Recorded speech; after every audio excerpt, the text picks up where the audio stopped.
अंमली पदार्थांचा दहशतवाद संपवण्यासाठी आम्ही व्हेनेझुएलावरती हल्ला केलाय असं जरी अमेरिका म्हणत असली आणि त्या पाठीमागे तेल हे मिळवणं जरी महत्त्वाचं कारण असलं तरी सुद्धा सगळ्यात मुख्य कारण मित्रांनो वेगळंच आहे आणि ते म्हणजे काय? अमेरिका ही लोकशाही शासनाद्वारे नाही चालवली जात.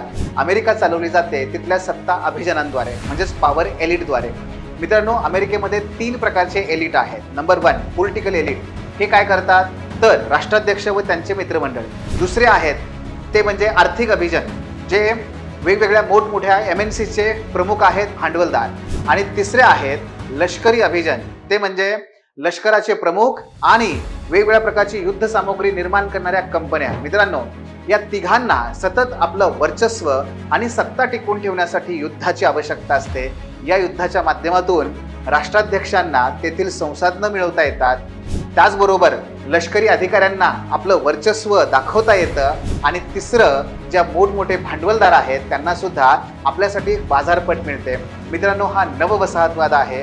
त्यातून आपण या प्रसंगाला समजून घेतलं पाहिजे.